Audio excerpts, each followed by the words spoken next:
अवनी एक काम करो, गाड़ी को रिवर्स गियर में लगाओ। हाँ, लेकिन मुझे डर लग रहा है, पता नहीं गाड़ी कहीं इधर उधर चली गई तो। कुछ नहीं होगा, जैसा मैं बोलता हूँ वैसा करती जाओ। ओके, एक काम करो, गाड़ी को रिवर्स गियर में लगाओ और धीरे धीरे क्लच दबाओ और धीरे धीरे एक्सीलेटर छोड़ो, बस। अवनी बेटा, हम सिखा देते हैं तुम्हें गाड़ी चलाना। रमेश को तो वैसे भी ठीक से नहीं आता है। अरे काका, आप साइकिल चलाना तो ठीक से जानते नहीं है, गाड़ी क्या चलाएंगे? हाँ काका, आप ही सिखा दीजिए तो अच्छा है। ये तो सारा दिन फोन पे लगे रहते, मेरी तरफ ध्यान भी नहीं देते। अच्छा, एक काम करो, गाड़ी को रिवर्स गियर में लो। हाँ, हेलो,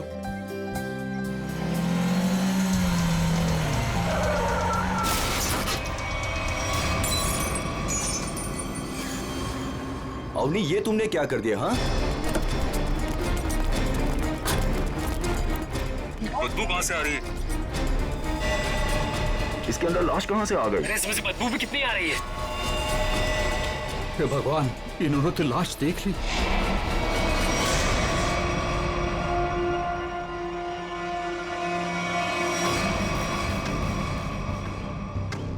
इस मूर्ति का बेस तो एकदम अच्छे से बनाया गया है, कोई लापरवाही की गई ऐसा लगता तो नहीं है।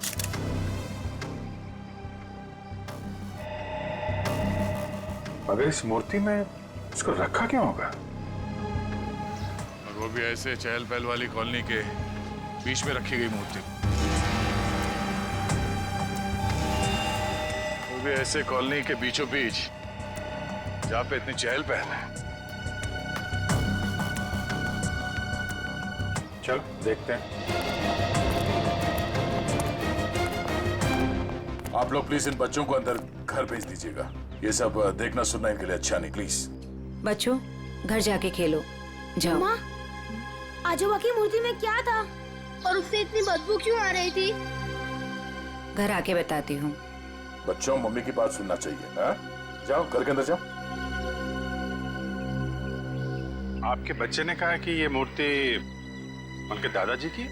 जी, मेरे पिताजी की मूर्ति थी, सुमित प्रकाश नाम था उनका। उनकी मूर्ति क्यों बनवाई थी? मेरे पति एक इंजीनियर और साइंटिस्ट थे। सूखे इलाकों के लिए उन्होंने एक नई सिंचाई पद्धति का आविष्कार किया था।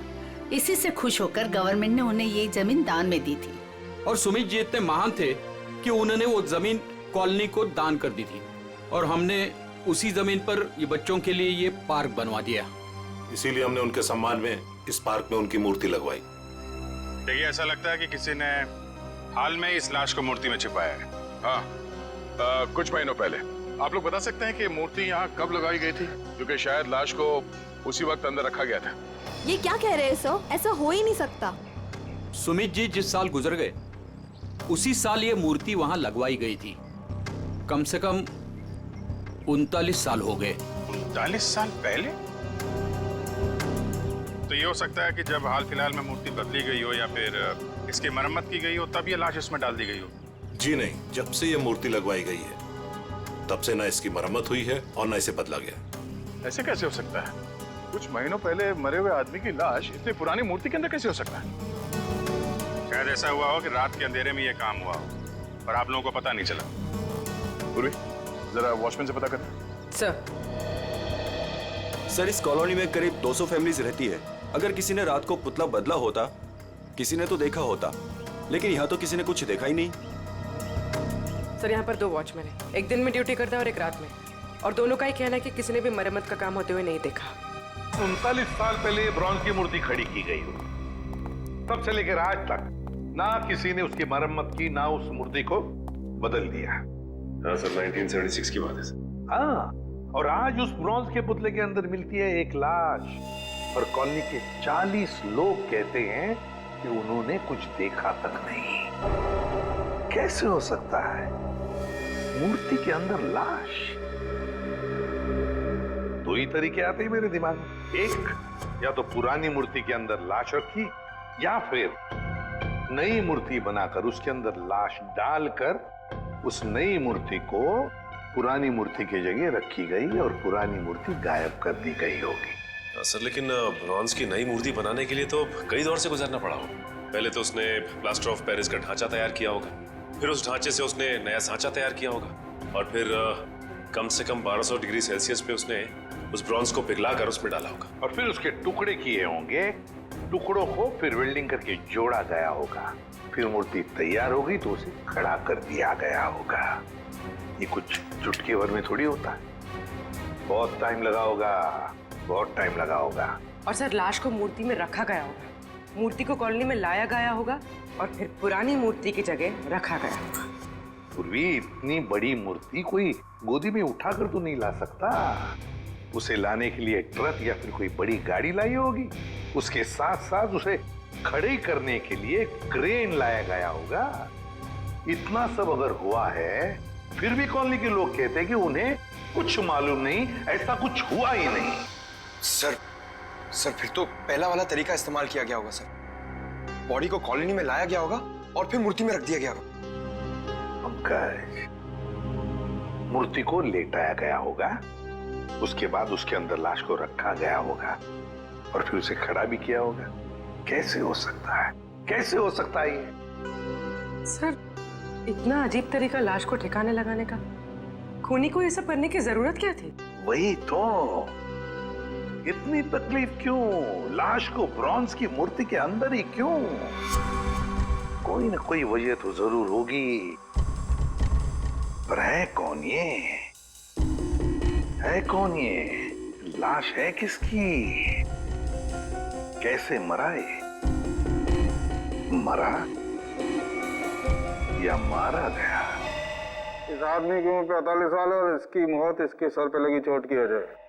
अरे sir sir sir sir, Hindi में बोलेंगे तो मुझे भी समझ में आएगा। क्या बोल रहे हैं? इस आदमी की उम्र 45 साल है और इसकी मौत इसके सर पर लगी हुई चोट की वजह से हुई है। ये हुई ना, थैंक यू। और कुछ और बता सकते हैं? कोई जादू है, चुटकी बजाऊंगा हो जाएगा? अरे कोई जादू है जो चुटकी बजाऊंगा सब कुछ हो जाएगा? मन तो करता चुटकी बजा दूं और ये आदमी गायब हो जाए। क्या बोले तुम? मतलब मैं कह रहा था सारुंके साहब, आप चुटकी बजा दे तो केस सॉल्व हो जाएगा। कितना किया है, ये तो कुछ भी नहीं है। हाँ लेकिन अभी मेरा चुटकी बजाने का मूड नहीं। ठीक है तो मैं उधर बजा लेता हूँ चुटकी। किधर चले जाते हैं? हाँ देखिए आप, तारिका जी।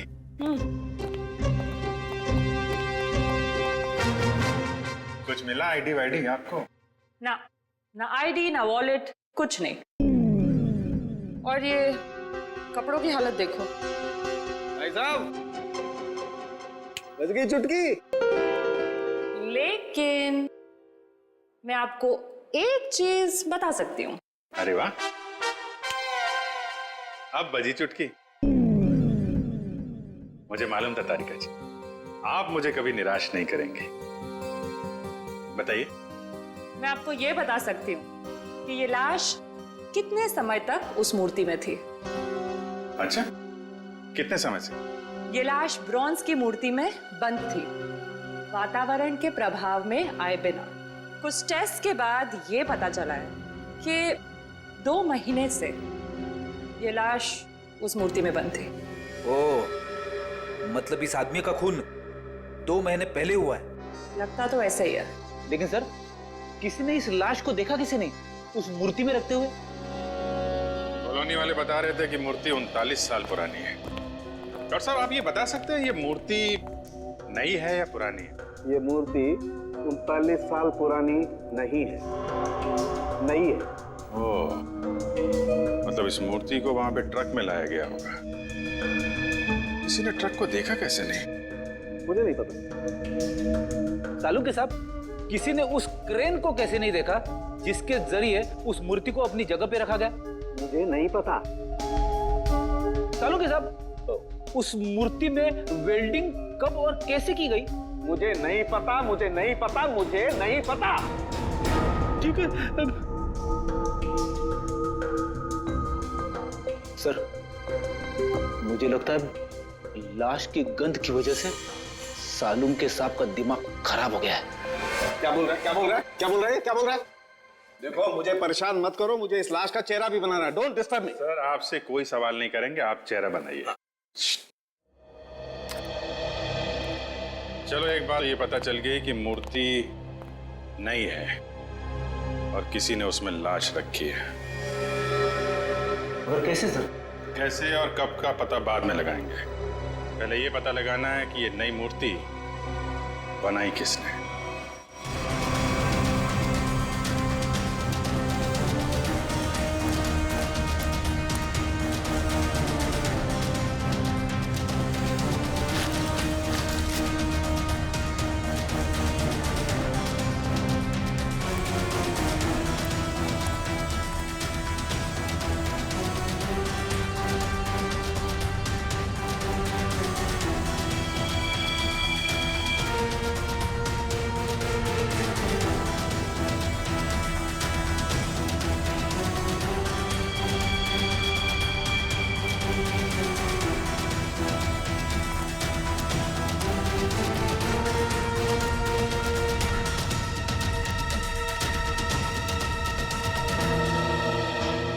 दुकान में तो कोई नहीं दिख रहा।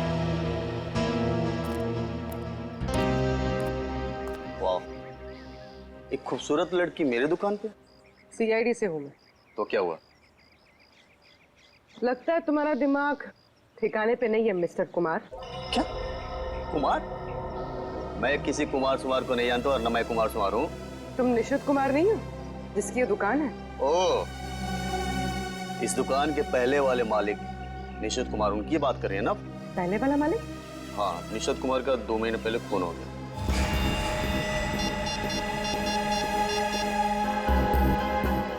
Hello, Abhijit sir.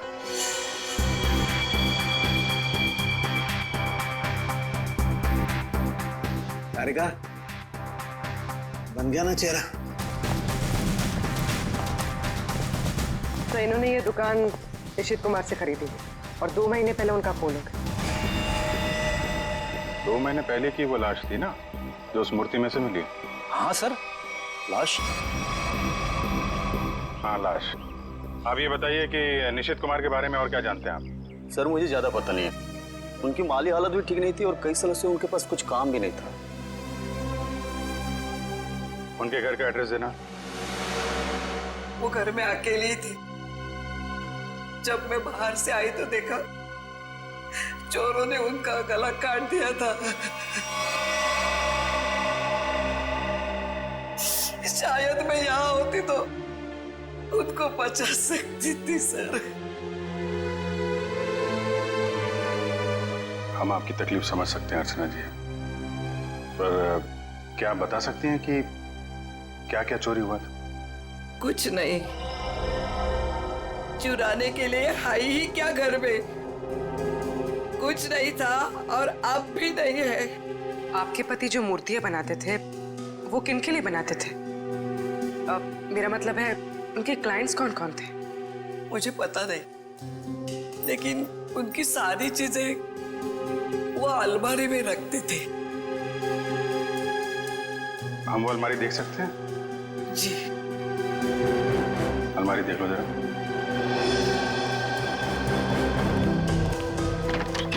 अर्चना जी, ऐसा भी हो सकता है कि ये चोरी का मामला ना हो। मैं समझी नहीं सर कुछ। निशित जी का कोई दुश्मन भी था जो उनकी जान लेना चाहता हो?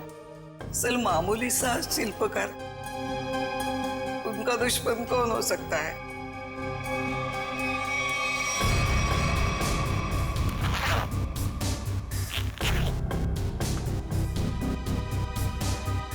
सर, हाँ बेट। इस फाइल में मूर्तियों की बहुत सारी न्यूज़पेपर कटिंग है सर। वो जो सारी मूर्ति बनाते थे ना, उसका सारा रिकॉर्ड इसी फाइल में रखते थे। और सर, ये देखिए। तो ये मामला है, सुमित जी की मूर्ति भी इन्होंने बनाई थी 1976 में। अर्चना जी, मूर्ति बनाने वाले अक्सर अपनी बनाई हुई मूर्तियों का एक ढांचा अपने पास रखते हैं कि अगर मूर्ति टूट फूट जाए तो दोबारा बना सके। निशित जी भी ऐसा करते थे क्या? हाँ हाँ, उसके वो सारे ढांचे पिछले बाजू रखते थे। हम वो जगह देखना चाहेंगे।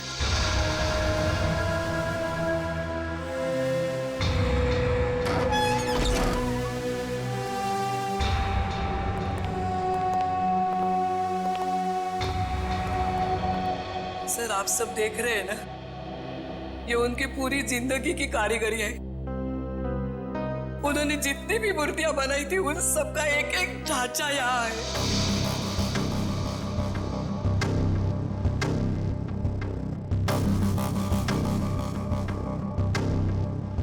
वो वाला नहीं दिख रहा है? कौन सा वाला? वो सुमित जी की जो मूर्ति का ढांचा है। वो उस तरफ होना चाहिए।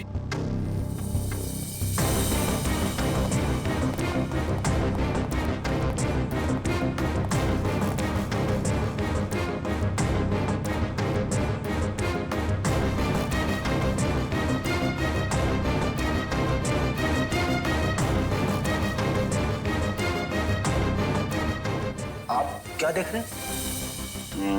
ये मिट्टी देख रहे हो? यहाँ पे कोई ढांचा था जो अब नहीं है।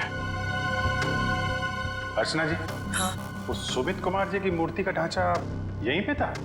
हाँ यही था। ले गए। सर आपका मतलब उन चोरों से तो नहीं? सुमित कुमार जी की मूर्ति का ढांचा चोर चुरा के ले गए। ऋषि जी का खून इस ढांचे की वजह से हुआ है। लेकिन सर, सुमित जी की मूर्ति का ढांचा चुरा के चोर क्या करेंगे? उस ढांचे की मदद से सुमित जी की नई मूर्ति बनाई गई और उस लाश को उसमें डाल दिया गया। लेकिन सर हमें कैसे पता चलेगा वो लाश किसकी है? साड़ू के साहब लगे हैं ना लाश का चेहरा बनाने में। एक बार चेहरा बन जाए, सारी कहानी सामने आ जाएगी। ये तो वाकई वही चेहरा है जो मैंने बताया। ऐसा कैसे हो सकता है? सर, ये आदमी 39 साल पहले मर चुका है। आज जिंदा होता तो 80 साल का होता। और आपने कहा था ना कि ये मरा हुआ आदमी 45 साल का। कैसे पॉसिबल है? आई एम सॉरी बॉस, मुझे छुट्टी चाहिए। वो आप देखो सर। पहले हम ये पता लगाने की कोशिश कर रहे थे कि लाश को मूर्ति में रखा कैसे गया।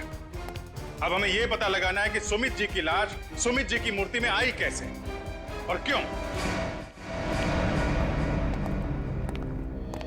सर कुछ पता चला उस लाश के बारे में? देखिए, उसी के बारे में हम लोग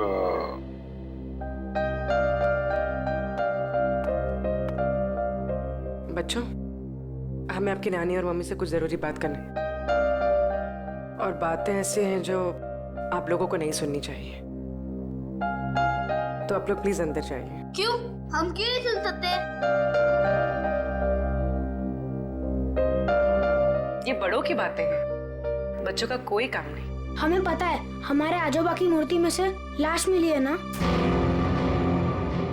आप उसी के बारे में बात करने आए हो ना? हाँ, और कुछ जरूरी बातें हैं। आप लोग अच्छे बच्चे हो ना? हो ना?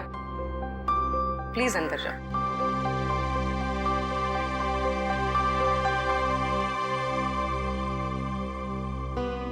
सर बताइए ना, क्या पता चला आप लोगों को?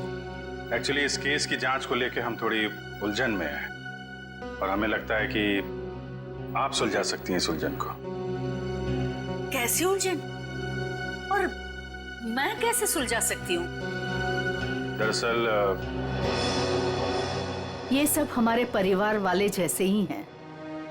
जब से शादी करके आई हूँ, इसी कॉलोनी में रह रही हूँ। ये लोग सब कुछ जानते हैं। आपको जो कुछ भी कहना है इनके सामने कह सकते हैं। ठीक है। आपके पति सुमित जी को गुजरे हुए करीब 39 साल हो गए, है ना? लेकिन सुमित जी की मूर्ति में से हमें जो लाश मिली है वो सुमित जी की है।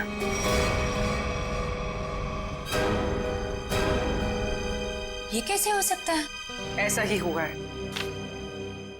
ये देखिए।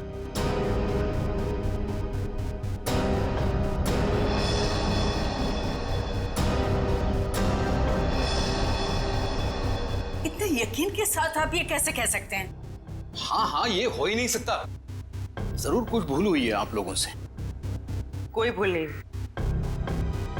ये एक साइंटिफिक मेथड है जिसमें लाश की खोपड़ी का चेहरा बनाया गया है और यही चेहरा बना है सुमित जी का।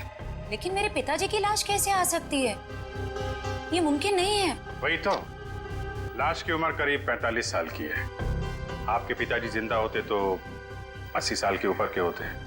अब बात यह है कि 80 साल का आदमी 45 साल का कैसे हो गया? ये मैं कैसे जान सकती हूँ? अब आपको नहीं पता तो हमें कैसे पता होगा? चेहरा तो बिल्कुल आपके पति का ही है। सर, उनकी मौत के बाद उनका अंतिम संस्कार मैंने ही किया था। अगर किसी ने लाश बदल दी हो या कहीं किसी तरह वो जिंदा भी होते तो भी 80 साल का इंसान 45 साल का हो ही नहीं सकता। वही तो, यही बात हमें परेशान कर रही है। अच्छा, आपके परिवार में कोई ऐसा आदमी था जो बिल्कुल सुमित जी से मिलता जुलता हो? नहीं, जब से मैं उन्हें जानती हूँ या जब से मेरी शादी हुई है, मैंने तो ऐसा किसी को नहीं देखा जो उनकी तरह दिख रहा हो। चूंकि उस मरे हुए आदमी का चेहरा हूबहू आपके पति से मिलता जुलता है और उन दोनों में कोई संबंध है या नहीं, ये जानने के लिए मालती जी हमें आपकी थोड़ी मदद चाहिए। कैसी मदद? अगर आपको बुरा ना लगे तो हमें आपका डीएनए उस मरे हुए आदमी से मिला के देखना होगा। यही एक तरीका है सच्चाई को जानने का।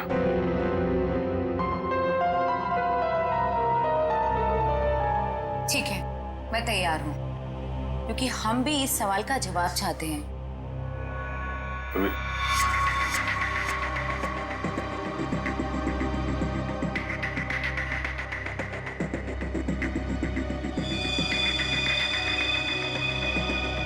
Thank you.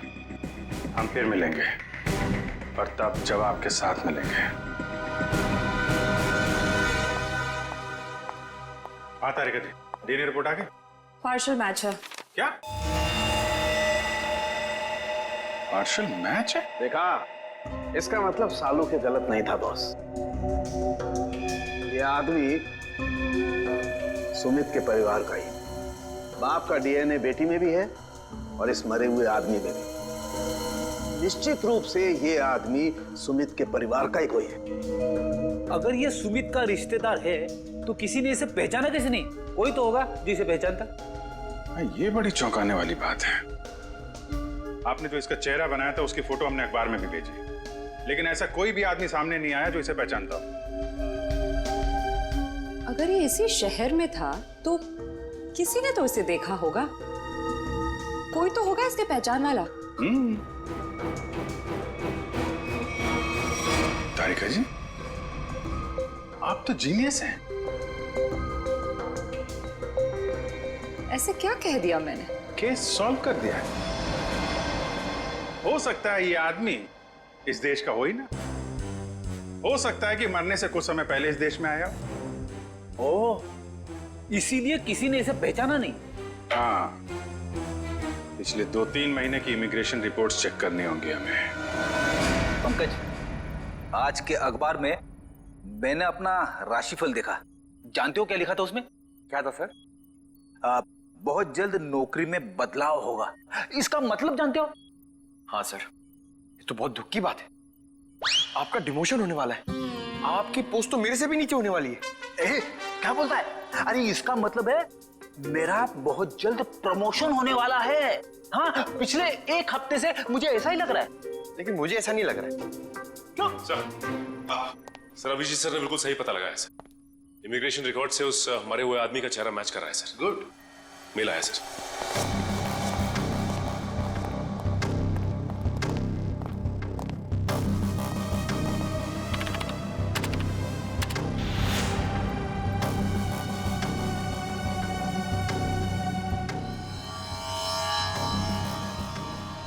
सचिन, ये तो बिल्कुल सुमित जैसे ही दिखता है। इसका नाम ब्रेंडन है, उम्र 45 साल और 2 महीने पहले यूके से आया था सर। मतलब आते ही मौत हो गई उसकी। सर, इसका नाम तो अंग्रेजों जैसा है पर लगता है इंडियन है। इस ब्रेंडन का घर का पता, फोन नंबर कुछ है? हाँ सर, जरूर। पूर्वी, इस नंबर पे फोन करो। घर का ही फोन नंबर होगा ही। उसके माता पिता से बात करो, मगर सावधानी से। शायद उन बेचारों को पता भी नहीं होगा ब्रेंडन के साथ क्या हुआ है। और देखो बातचीत में कुछ पता चलता है क्या इस ब्रेंडन के बारे में। सर। हाँ सर, मैं सीआईडी छोड़ रहा हूं। अब और बर्दाश्त नहीं होता। मैं पागल हो जाऊंगा। क्यों? ऐसा क्या हो गया? इस केस में बहुत कंफ्यूजन है और सबसे बड़ी बात तो यह है कि वह आदमी अंग्रेज निकला। मेरा दिमाग फट जाएगा सर। मैं भी छुट्टी पे जा रहा हूँ सालू के साथ। अभी जाओ, अभी जाओ, इसी वक्त। बोरिया भी सरा बांधो, निकल जाओ सीआईडी से। जाओ और कुछ समय बिताओ अपनी बीवी के साथ, शायद कुछ अकल आ जाएगी। जाओ। सर, आपका राशिफल तो सही निकला। नौकरी में बदलाव।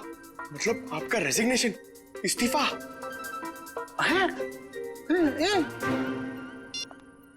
सर। हाँ पूर्वी, बात हो गई? हाँ सर, एक और चौंकाने वाली बात पता चली। क्या? सर, ये ब्रेंडन सुमित का बेटा था। ब्रेंडन सुमित का बेटा है? वो कैसे? उसकी पहली शादी से। सुमित ने बियाट्रिस नाम की एक अंग्रेज औरत से 1970 में शादी की थी। बेटे को जन्म देते हुए वो औरत मर गई। बीवी की मौत के बाद उसका दिल टूट गया और वो अपने इस बेटे को लेकर इंडिया वापस आना चाहता था, लेकिन उसकी बीवी के घर वालों ने बच्चे को आने नहीं दिया। इसलिए बच्चे को नाना नानी के पास छोड़कर वो इंडिया आ गया। और इंडिया में आने के बाद उसने अर्चना से शादी की और अपनी पिछली जिंदगी मिटा दी, किसी को कुछ भी नहीं बताया। और इसीलिए सुमित के इस बेटे ब्रेंडन के बारे में यहाँ पे किसी को भी कुछ पता नहीं था। Yes sir. हाँ, लेकिन ये ब्रेंडन इंडिया आया क्यों? क्यों आया ये? सर, अपने नाना नानी की मौत के बाद उसे अपने पिता के बारे में पता चला, तो अपने पिता के परिवार वालों के बारे में जानने के लिए वो इंडिया आया था। कोई आदमी अपने परिवार के बारे में जानने के लिए इंडिया आता है और यहाँ पर उसका खून हो जाता है। नहीं नहीं नहीं नहीं, ये कोई और ही चक्कर है। सर, अब इस ब्रेंडन के खूनी तक हम कैसे पहुंचेंगे? शुरू से शुरू करके। सॉरी सर, आपका मतलब क्या था? एयरपोर्ट से पंकज, एयरपोर्ट से। जैसे ब्रेंडन एयरपोर्ट पर उतरा, पता लगाएंगे वो कहां गया, कैसे गया, किससे मिला।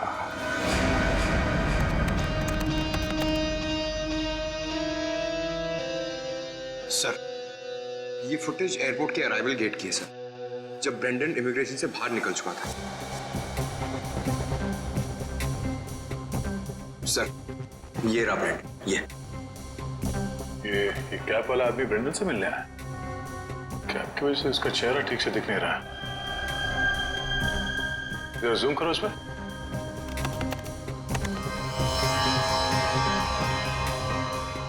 ऐसा लगता है कि जानबूझकर ये आदमी अपना चेहरा छुपा रहा है। ये चाहता नहीं है कि उसका चेहरा कैमरे पे कैप्चर हो। आगे बढ़ो। सर, ये दोनों तो पार्किंग की तरफ गए। इसका मतलब इस कैप वाले आदमी की गाड़ी पार्किंग में है। एक काम करो, इन दोनों के बाहर निकलने से आधे घंटे तक जितनी भी गाड़ियां एयरपोर्ट के पार्किंग लॉट से बाहर निकली है, उन सब के डिटेल्स निकालो। पता चल जाएगा इस कैप वाले की कौन सी गाड़ी है। सर, वो आदमी ब्रेंडन को जब एयरपोर्ट की पार्किंग में लेके गया, उसके आधे घंटे बाद तक ये सारी गाड़ियां बाहर जाती रही सर। बस वे ठीक है, एक एक को फोन करो और पता लगाओ किस पैसेंजर को इन्होंने एयरपोर्ट से पिकअप किया और कहां जाके छोड़ा। हेलो जी, मैं सीआईडी से इंस्पेक्टर सचिन बोल रहा हूँ। अच्छा, ये बताइए कि 15 फरवरी को आपकी कार इंटरनेशनल एयरपोर्ट पे गई थी किसी को छोड़ने के लिए? आप क्या करने गए थे? किसी को छोड़ने गए थे? मिसेस आंचल कुमार। ओके पूर्वी। ओके। ओके, क्या? किसको छोड़ने गए थे? Peter Frank. अच्छा, ये कौन सी फ्लाइट से आए? ओके।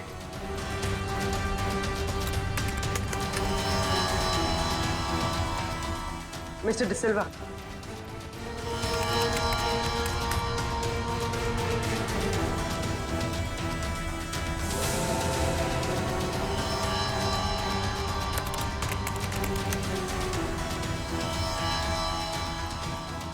ओके पूर्वी, अब बचा है सिर्फ एक नंबर, ये VH 543259।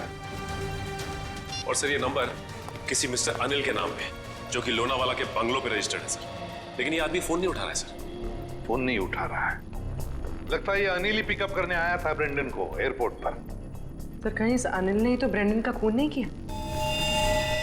हो सकता है पूर्वी, एक बात तो पक्की है, इस अनिल का जरूर कोई ना कोई संबंध है ब्रेंडन के खून के साथ। सरकार के रजिस्ट्रेशन के हिसाब से अनिल जी का घर यही है। काफी पैसे वाला लगता है ये अनिल जी। इतना बड़ा बंगला, वो कार।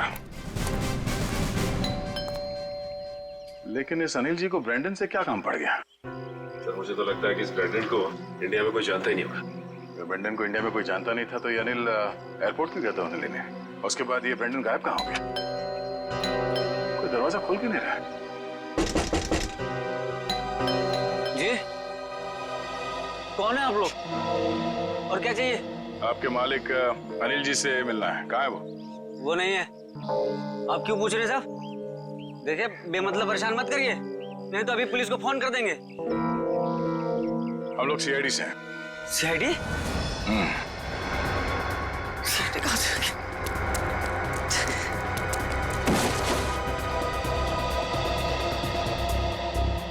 अब ये हमारे किसी काम का नहीं है।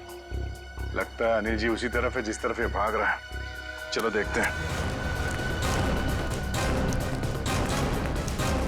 हट, हट।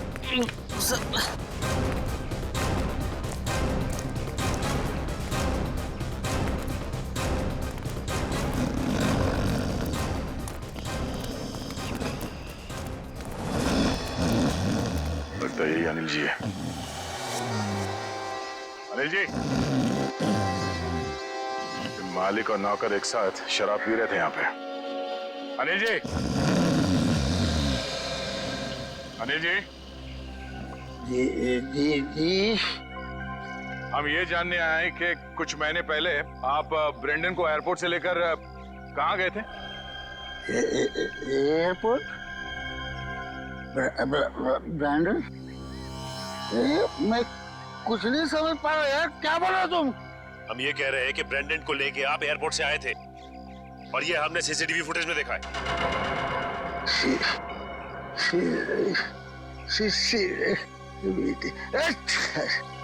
अनिल जी, आपकी कार कौन सी है?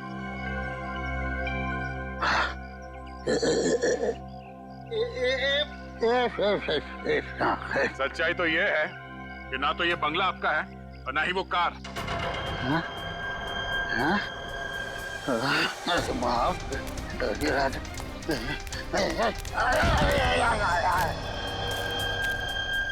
अब सच बताओ।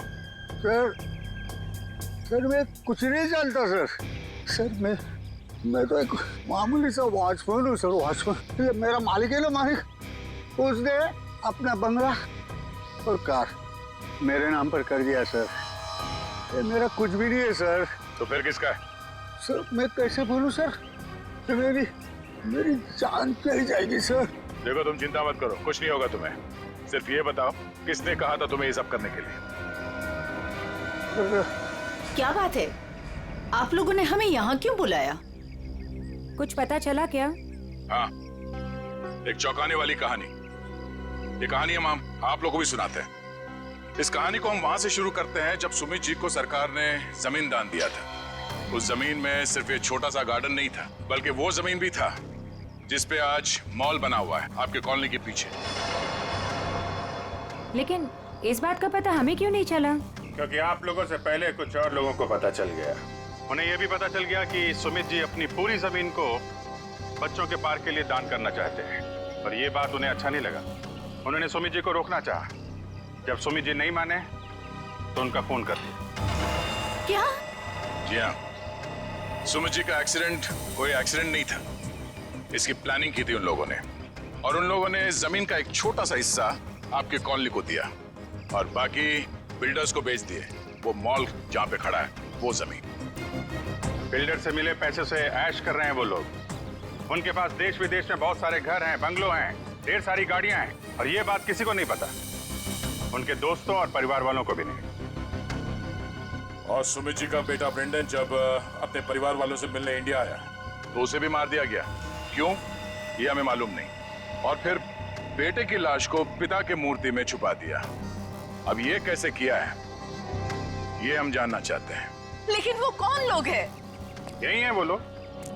सच तो ये इसी कॉलोनी में रह रहे हैं, धोखे और खून से कमाए हुए पैसों पर ऐश कर रहे हैं, लेकिन हम उन्हें जानते हैं।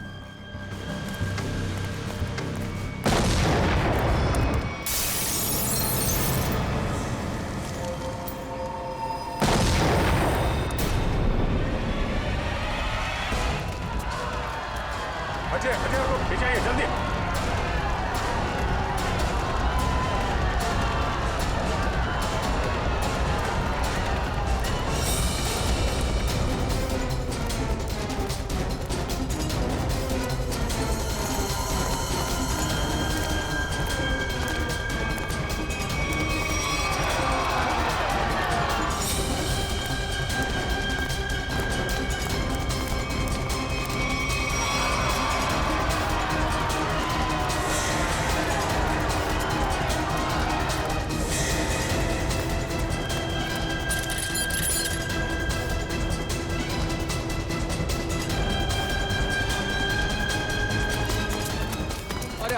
आनंद संभालना यार। अरे अरे क्या हो रहा है ये?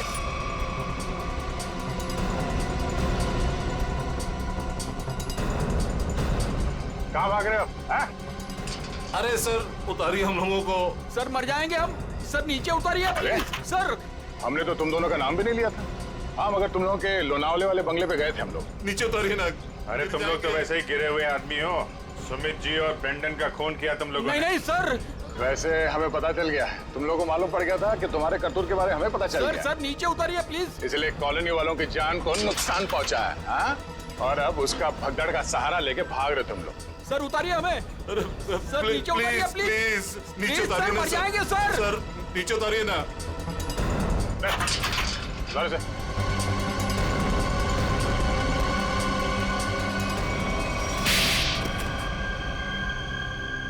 लेकिन वो तो आपके दोस्त थे, फिर आपने उनको क्यों मार दिया? क्योंकि इनके लिए पैसा दोस्ती से ज्यादा मायने रखता है। लेकिन ब्रेंडन को क्यों मारा? सर एक्चुअली हम उसे मारना नहीं चाहते थे। हम उसे एयरपोर्ट से सीधा हमारे खाली पड़े हुए फ्लैट पे लेके गए। हमने सोचा था हम उसके बाप के मरने की झूठी कहानियां सुनाकर उसको यूके वापस भेज देंगे, और उसने हमारी वो बातें सुन ली थी जिसमें हमने सुमित को मारने का जिक्र किया था। इसके लिए उसको मारा सर। लेकिन उसकी लाश मूर्ति में क्यों छुपाई? हम नहीं चाहते थे कि उसकी लाश किसी भी हालत में सीआईडी को मिले। अगर हम उसे जलाते, दफनाते या किसी तालाब झील में उसकी लाश छोड़ देते तो एक न एक दिन तो लाश मिल ही जाती ना। फिर तो हम पकड़े जाते। इसलिए हमने उसकी लाश सुमित की मूर्ति के अंदर डाल दी थी ताकि कोई ढूंढ ना सके। इसीलिए तुम लोगों ने निशित को मार दिया और उसके गोडाउन से सुमित जी के पुतले का ढांचा को चुरा लिया और नई मूर्ति बनाई। हाँ? लेकिन तुम लोगों ने मूर्ति जब बदली तो कॉलोनी वालों को कैसे नहीं पता चला? वो सर हमने एक दिन पूरे कॉलोनी वालों को रात के खाने की दावत दी थी और हमने उनके खाने में नींद की गोलियां डाल दी थी। अच्छा, जब सारी कॉलोनी सो गई तो पुरानी मूर्ति की जगह नई मूर्ति रख दी। अगर अवनी अपने कार से उस मूर्ति को ठोकर नहीं मारती तो इनके काले कारनामों से पर्दा नहीं हटता। लेकिन सच्चाई में एक ताकत होती है जो कभी छुपती नहीं, और जुर्म में भी वही कमजोरी होती है, वो भी कभी छुपती नहीं। इन्हें हमारे हवाले कर दीजिए, इन्हें सजा अब हम देंगे। हाँ सर, इन्होंने हमें धोखा दिया है, ये हमारे गुनहगार है। नहीं सर, हमें अरेस्ट कर दो, ये लोग मार डालेंगे। हमें अरेस्ट कर लीजिए सर। तुम्हें सजा देने का हक अगर हमारे हाथ में होता तो हम तुम्हें इनके हवाले कर देते। हमारे हाथ बंधे हुए हैं, वरना निखिल, पंकज ले जाओ इन्हें।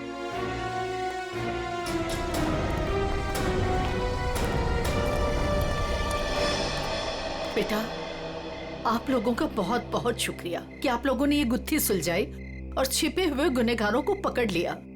ये तो हमारा फर्ज था, लेकिन हम पूरी कोशिश करेंगे कि मॉल की जमीन भी कॉलोनी को वापस मिल जाए।